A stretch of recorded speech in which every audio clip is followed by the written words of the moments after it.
Good morning, pregame crew. It is Wednesday, October 18th, 2023, 6:22 a.m. Mountain Time, 8:22 a.m. Eastern Time. Good morning. Welcome to the show. This is a show where I go over indices, commodities, crypto, movers, and shakers of the day. I officially get started in 7 minutes, and we also have data in 7 minutes. Between now and then, I'm going to say hello to my friends and take a few chart requests. How's the audio visual? Need to check that. Can you hear me? Can you hear me? Good morning, Shake and Bake, Hector, Marvin. Hey, Tom. Hey, Clifton. And congrats, Marvin and Lou Lane. Jutu Bell. I'll give you an answer in just a second. Hey, Topher. Hey, Greg. Hey, Rob. Sir Fernando, Slacker, Gino. Hey, Nugget, Fat N. Jody, Ed, B-Hawk. Hey, Bennett. I got Euro pulled up for you. Casey, Card Lady, Mike. Hey, Success, Mary Bass, Hindenburg. Thank you, Night Truck. Now my day can get started. I got the thumbs up from my friend. Hey, Chris, Skyper, Diego. Homebody. Thank you, Lori, my friend. Hey, Donald, Gary, Catahoula Kerr. Perfect. We will get started here in just a second. Let me get my chat organized. You can hear the caffeine. You would be shocked at how little coffee I drink, which I used to be a big coffee girl, and it doesn't taste the same that it used to. So I asked my mom for their coffee pot brand because I love coffee at my parents' house. It tastes delicious and I can't get enough. And then at home it's like, So this morning, I think I had a third of a cup of coffee. I don't even think that counts. All right, Euro. Oh, you're welcome, Natasha. Hey, Ray. All right, so Euro USD. We are in a downtrend, and I'm going to start out, actually, let me do the dollar first. The dollar is possibly a weekly bull flag, but we know we have this daily head and shoulders brewing here. So we have things coming that could definitely impact the dollar. So we have a lot of headline risk with the dollar because we have the 20-year auction today. We have the beige book. We have data in 5 minutes. So we do have to be cognizant of that. A bear break without a lot of follow through would have me jump out of a Euro USD long. Does that make sense? I know it does, but so the monthly bull flag potential would be ideal for dollar bulls and Euro bears is if this head and shoulders broke bear without a lot of follow through and then resumed higher to confirm that monthly bull flag. So that's a lot of if-thens. All right, so that's what's going on with the dollar right now. And we have a 4-hour downtrend, which brings us to Euro that has a 4-hour uptrend. A daily lower high is the most likely scenario. So I guess I was looking at it when I saw your question. I pulled this up and I was thinking, Dan yesterday, he kept talking about the 12 EMA. I know he uses the 12. I use the 8. It doesn't matter. Just whatever EMA sets the bar. So the bar is set. We cannot get a candle close above the 8 EMA, and we haven't since July 19th. So I would look for that in order to say, okay, now I'm going to wait for a consolidation, a pullback long. So we cannot get over this 8 EMA. And it has been money for the bears to short it for, I can't do math, 3 months? Yeah, 3 months tomorrow.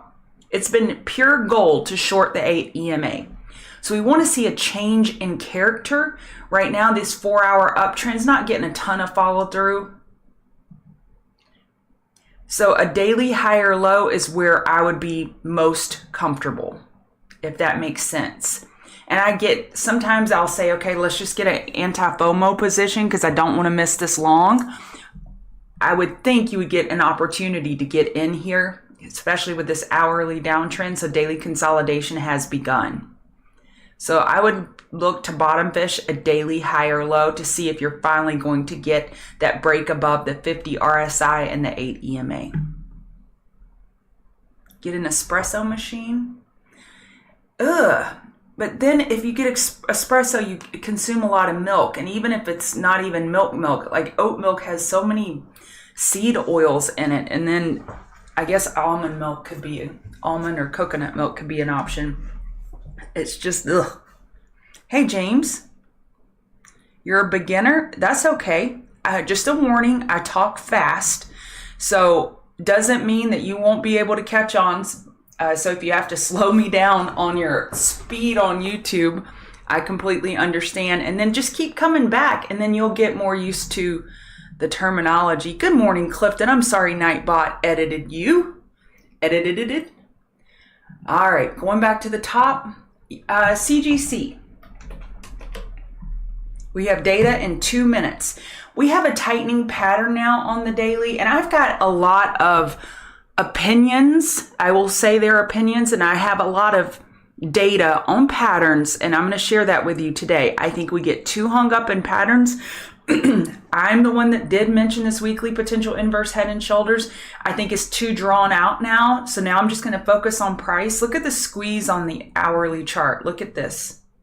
Look at the squeeze on the 4-hour chart. We just have this tightening pattern and we're just waiting for a break. And we could apply the same thing we just said about the euro. We can apply it to CGC. We want to see a candle close above those 4-hour EMAs during regular trading hours. That's what we want to see. So I still have a CGC position. It is small and I'm waiting for bulls to prove it to add to it.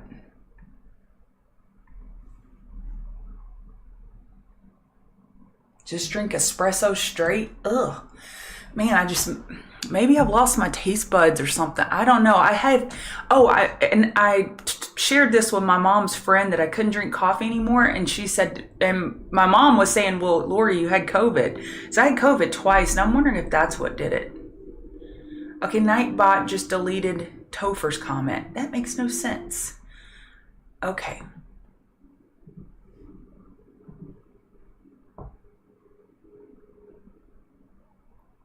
GWRE. We have data. In 1 minute, we have a 4-hour tightening range. I don't know if this data is important enough to break us out of this tightening range. Building permits, 3-star event. So GWRE, I definitely want to look at this nice tightening pattern, but let's go look at the market real quick and then I'll come back to this, okay? ES. Data's out and it looks like it was a nothing burger. All right, it was a nothing burger. We're going back to GWRE and then we'll get the show started. All right, GWRE, nice daily tightening range. Beautiful. Beautiful. You want these patterns. These patterns are manna from heaven.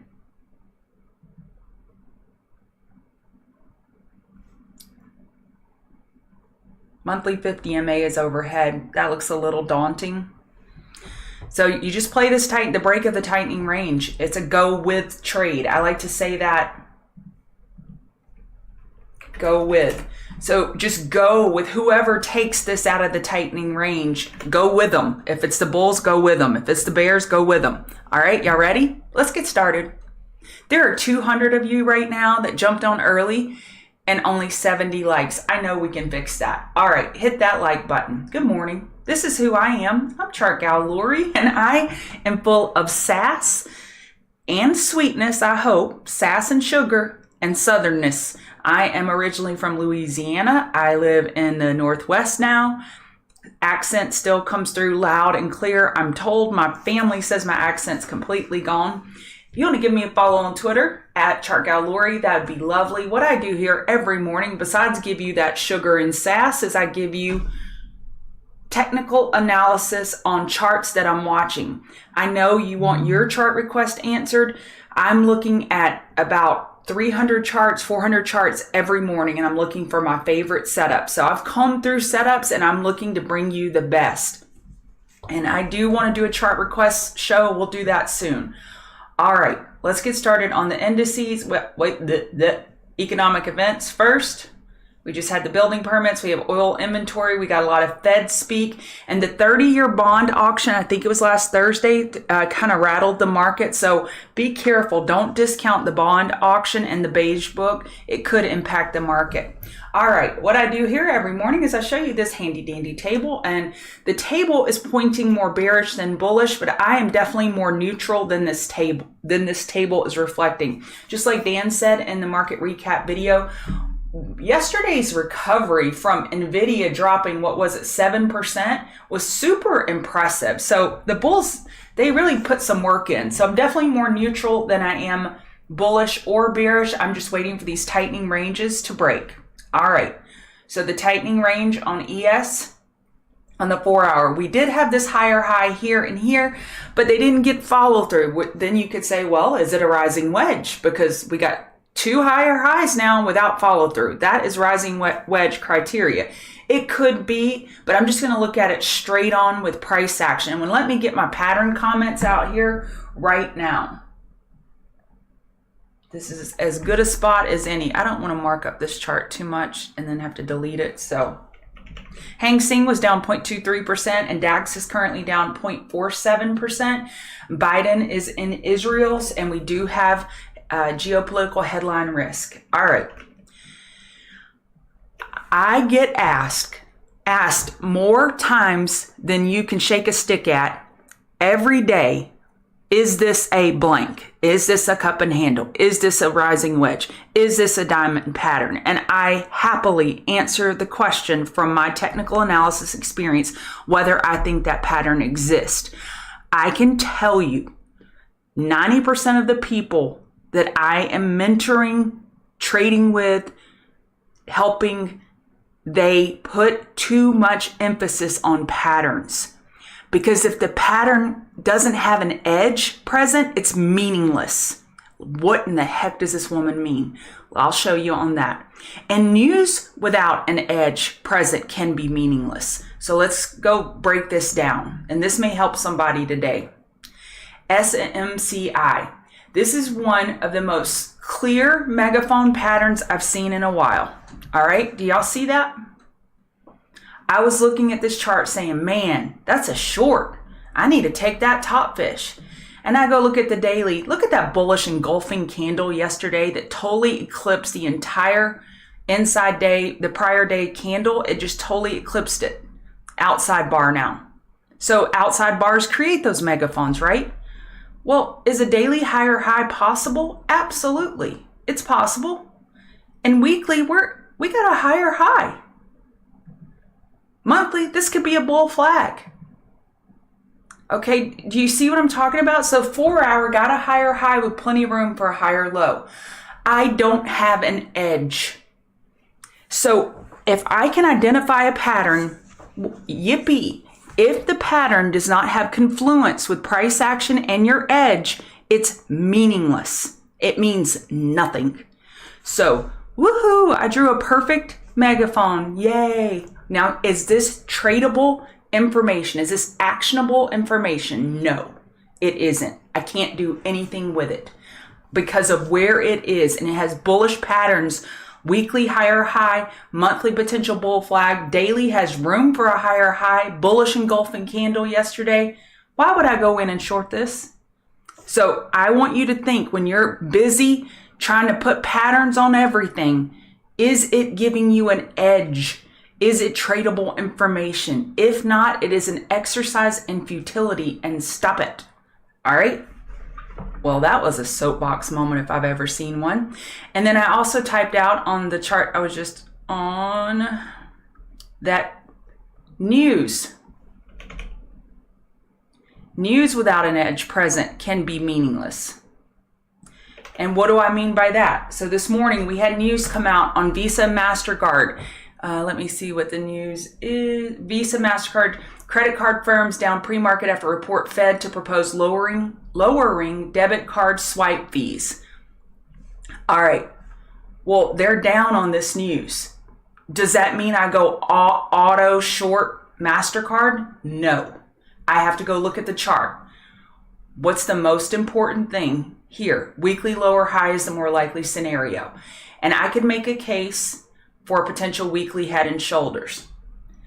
Okay, that's bearish. Perfect. That's one data point in favor of bears.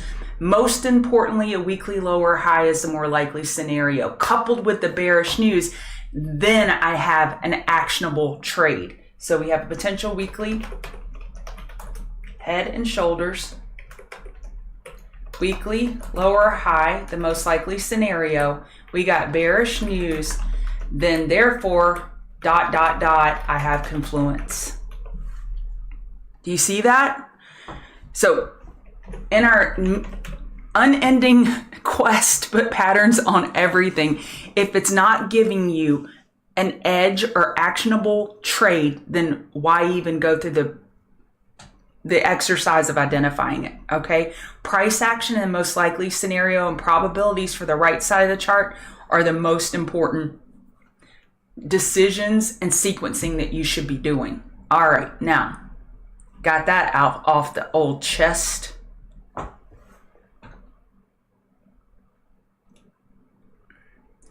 Megaphone, yes, they have higher highs without follow through and lower lows without follow through. Okay, Nightbot is going crazy.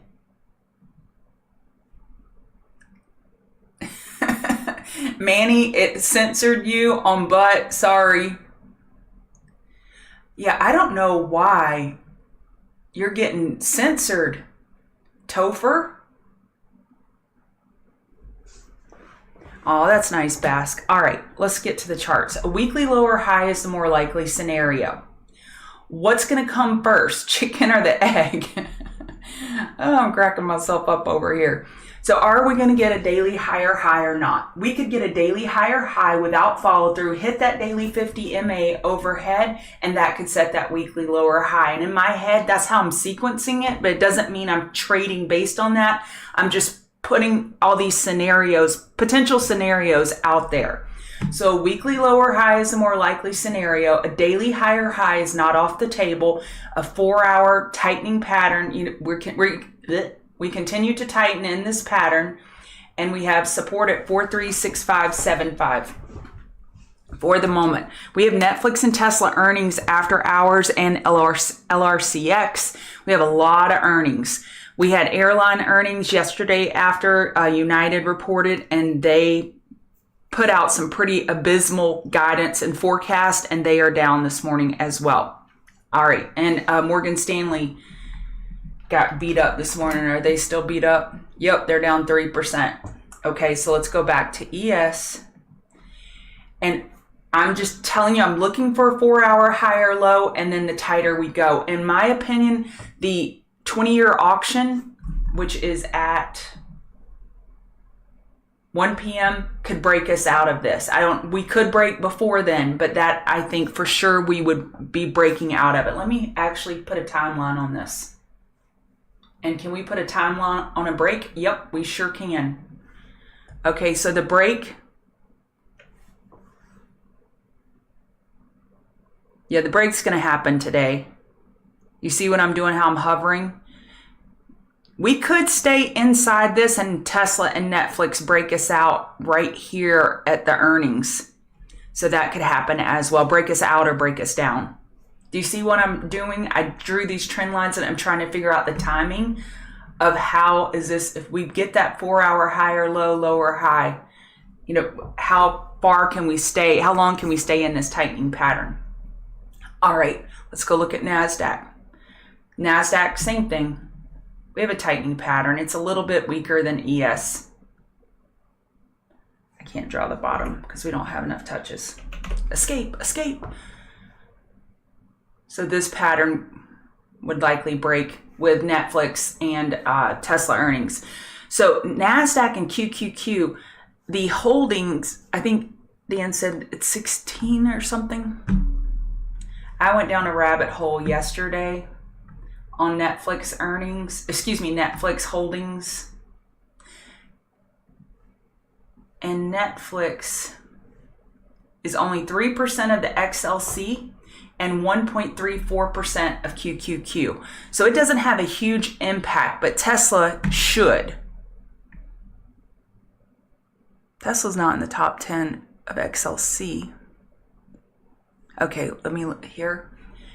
Tesla is number 8 in QQQ, so it will impact NASDAQ.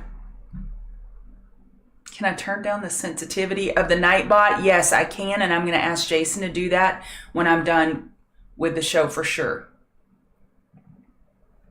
Hey, Zachary, how are you? So right now we have a potential hourly bear flag on NASDAQ. Bulls have a lot to prove. And we're looking for a potential. We got our daily high or low set. I was going to say a daily high or high, but bears are just weighing so heavy with the semiconductors on NASDAQ. Weekly lower high, the more likely scenario. Daily is sideways. 4 hour, we're squeezing. We need to change this hourly trend, and it may take bullish Tesla earnings to do that. We'll see. RTY. RTY has a pretty clear 4 hour uptrend, and we have this clear trend line. We had this little higher low right there. I'm just counting that as a bobble for now, but we do have an hourly downtrend, and we're approaching the 50 MA. I know I'm not giving you a lot of information today, and you're like, what the heck are you doing, woman? You're not helping me. Well, it's because we're sideways, and I can't predict how this is going to break. We do have a bearish 2 hour diamond pattern on the Dow. I am just scanning these charts. And remember, I've been staring at these charts for the last 3 hours, trying to find an edge for us, and I don't see one in a lot of these. This is a bearish pattern, though. I'll be watching YM a little bit more closely now that I see that. VIX has an hourly triple top here.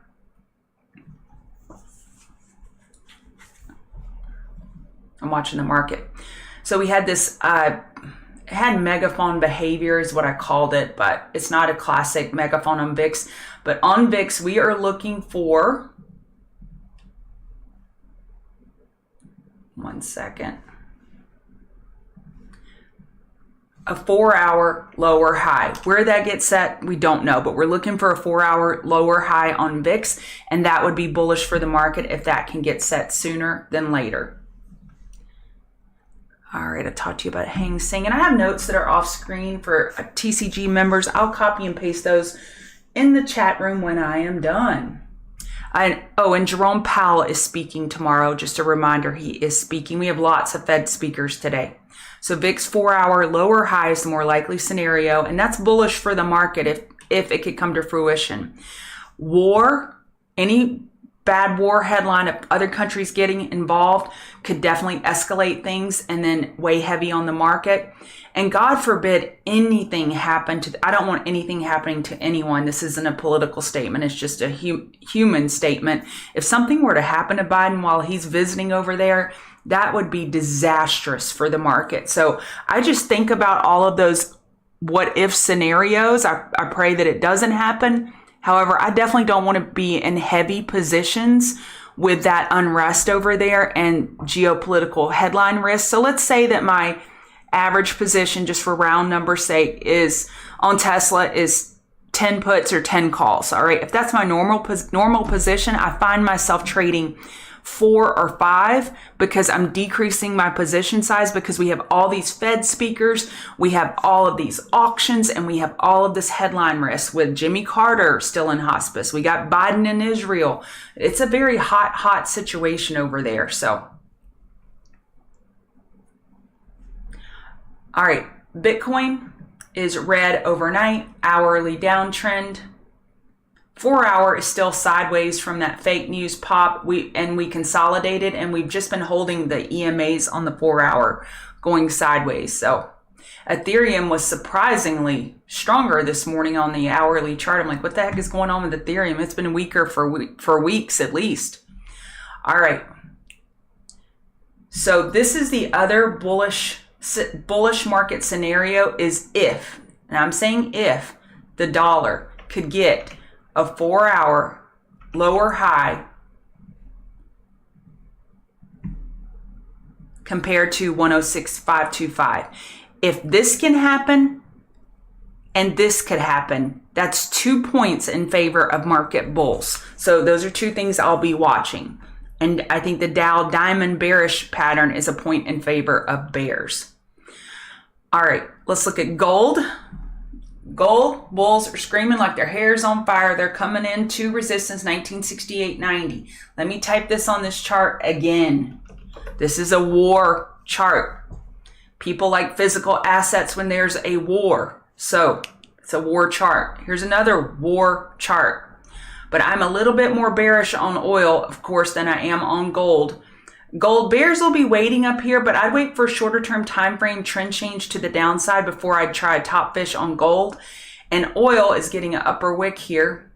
We have oil inventory today. And what we're looking for, Dan has drawn it out so beautifully. So let me go find his chart. So here, Dan was showing that oil has this potential 4-hour rising wedge as bears are looking for the weekly lower high on oil. We're looking for a weekly lower high. So yesterday I said I'd like that 15-minute top fish. Well, that didn't work out. We broke bear. It would have worked temporarily, and then we popped.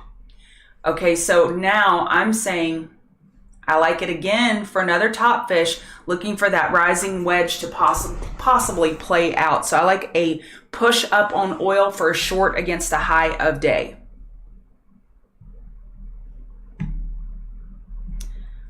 Okay. Nat gas, I don't like it. It's an embarrassment. It really is an embarrassment. It's just like that crazy drunk uncle at Thanksgiving. That's what nat gas is. It's just brings shame to the family. Nat gas brings shame to the family for all commodities family. It's like so shameful. It's getting a decent bounce finally. But what the heck? Big old pullback. Daily lower high, the more likely scenario. All right, Apple. We lost the 50 MA, daily higher low. Got set, and now we're giving it all back. So here's the thing, y'all. When hourly oversold does not set the daily higher low, that is bearish. I always put a negative because it's hard to write with this magnet. It is bearish. When first hourly oversold doesn't set the daily higher low, watch out below. So that looked yesterday, like, wow, we set the daily higher low. Perfect. Nope. We need to hold 174.80 for that daily higher low to be protected. Bulls need to defend it. If not, then we forget about hourly oversold because we've already had it, and we move to 4-hour oversold watch for the potential daily higher low. Would 4-hour keep us? Oh, yeah, that still should keep us. No, here. 173.23. Yeah, we could get to 4-hour oversold and still get a daily higher low. So that'll be the next long attempt on Apple. If 174.80 doesn't hold, then we would be looking for 4-hour oversold. This is bearish. We're giving up all that handy work. How many dollars was required, and we could probably calculate it. I know we could calculate it. How many dollars were required to bring Apple from 174.80 back up to 178.42? Millions? Billions? Perhaps? I don't know. 50 million? Possibly. All of those dollars are, the bulls are all underwater. Everyone that bought above 175.65 is underwater right now. So that just removed liquidity from the market. Let me type that out.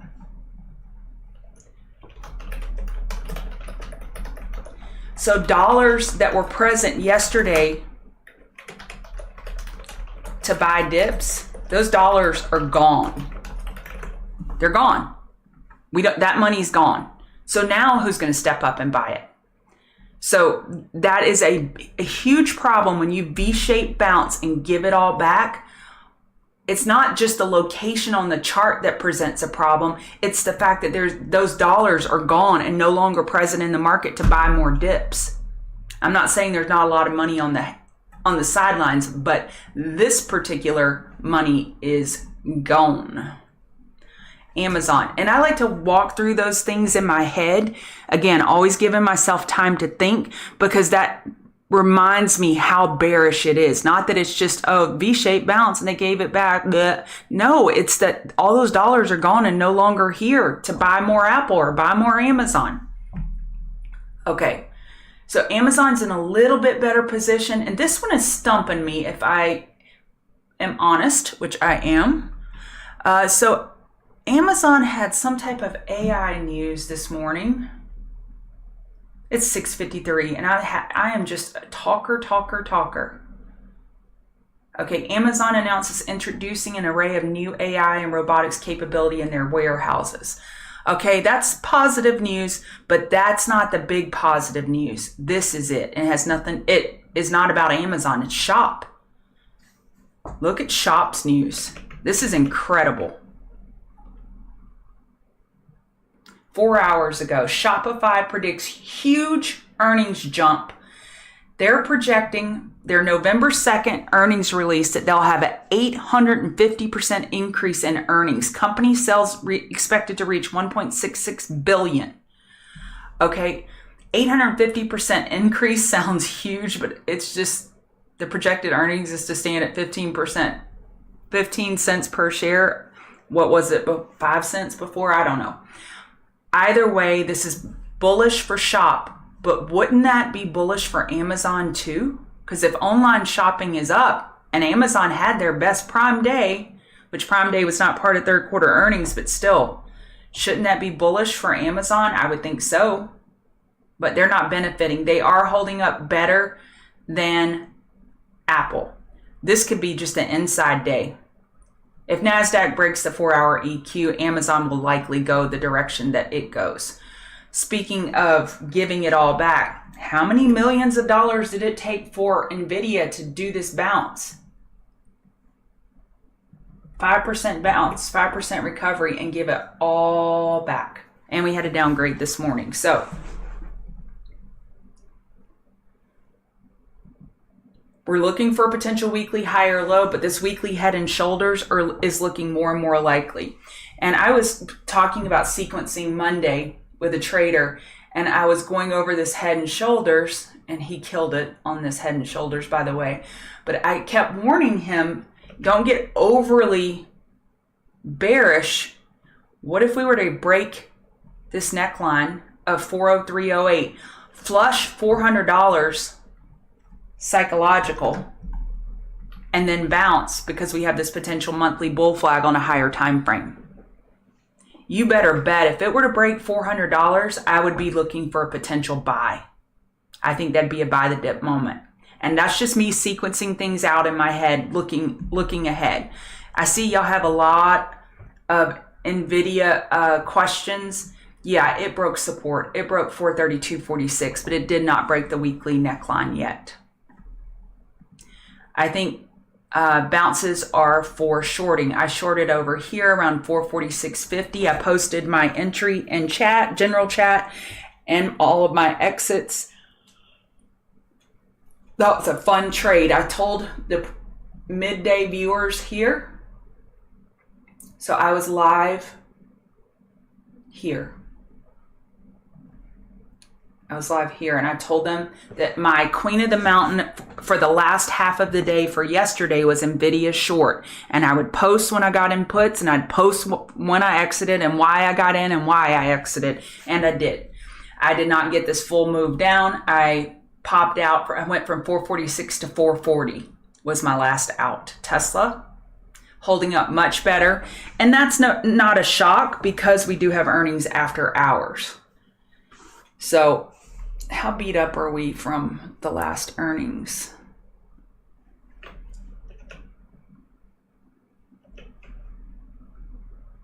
Not really. We're just down about $20, about 15, $20. So we're not down big. So as far as I know, Elon has not made a lot of estimates or comments about the Cybertruck for next year and deliveries. If he were to make a big number guesstimate today on what he anticipates for deliveries next year, that could really shoot Tesla up. So if I were an earnings trade lady, I would be looking for a long, but I don't trade earnings because they're binary events. FSR, keeping this one on top watch. You see I have an alert here and I have an alert here. I want to know when this daily EQ breaks.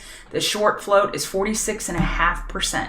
46.5%. So if it were to break bull, I'm interested. PLTR. This one was beautiful yesterday. Queen of the Mountain trade here. I posted about the setup here. And I think that this is a potential buy the dip, looking for a higher low compared to yesterday, for this daily uptrend to continue. So I like PLTR long. I like Qualcomm long. We still have this squeeze. We got a huge bullish engulfing candle yesterday. We're only, well, now we're $2 away from resistance. We pulled back because we were holding pretty well. I like Qualcomm, even though it's in the semiconductors and NVIDIA was weighing on it yesterday. I do like this trade setup long, looking for a higher low compared to yesterday's low. But we need to keep this retracement shallow or that idea is busted. Shop's pulling back from their earnings announcement, which they didn't announce earnings. They just said that they expected to be a big beat. We're pulling back. I would play this with gap rolls. 54.46 was the high of yesterday. If we pull back and bears are unable to penetrate yesterday's high, which that's not this. I have not adjusted this chart.